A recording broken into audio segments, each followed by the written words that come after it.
How's it going, everyone? Daxellz here, and today we are reacting to another Video Game Donkey video, reacting to Assassin's Creed. It's a good franchise.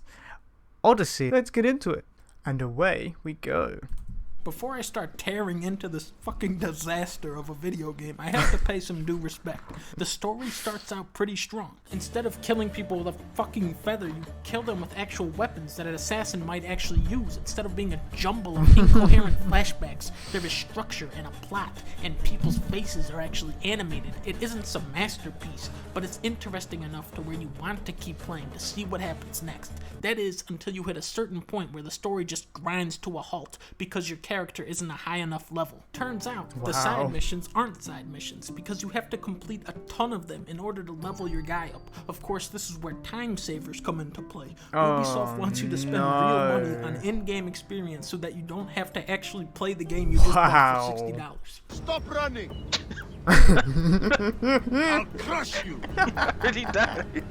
Victory! You've experienced everything the game has to offer in the first 10 hours, and then it goes on for another 30. By the time you return to the main story, it's almost inseparable from the side content as it devolves into a seemingly endless list of chores. A midwife wanted you to have this.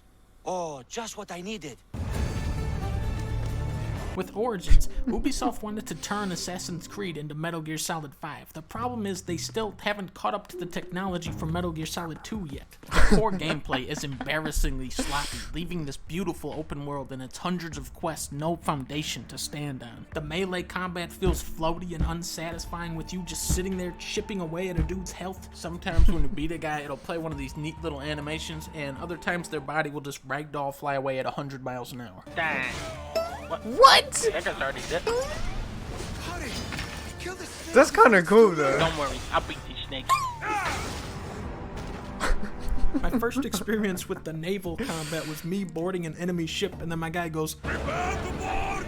Follow me!" So I hop on, start fighting people, and then after a while I realized that none of them actually boarded the ship with me.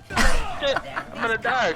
If only I had an entire ship of people to help me fight these guys. Fortunately, my guys did learn to board enemy ships later on in the game.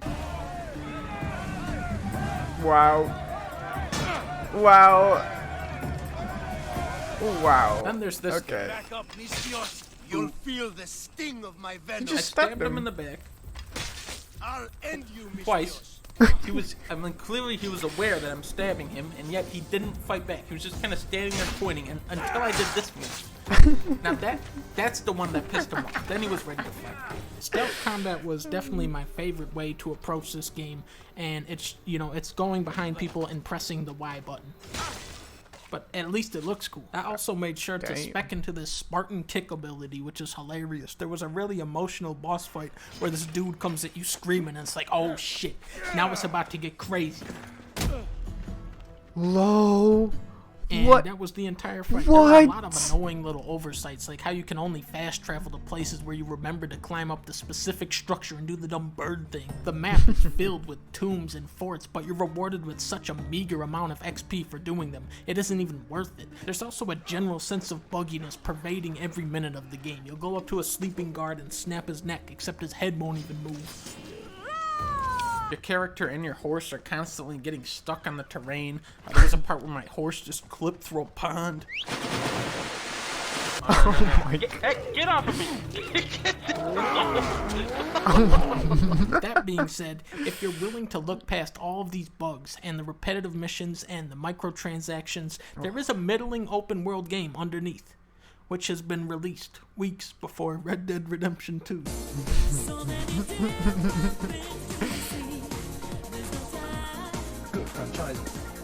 Good franchise. Assassin's Creed is a good franchise. Oh, he's amazing. Dunk's amazing. Okay, everyone, that is the end of the video. If you enjoyed that video, make sure you check out the original channel, which will be in the link in the description. Check out Video Game Donkey, he does amazing content. If you enjoyed this video, please leave a like, comment what you'd like me to react to next, subscribe if you're new or you just haven't yet. I will see you in the next video. Later. For this, and you begin.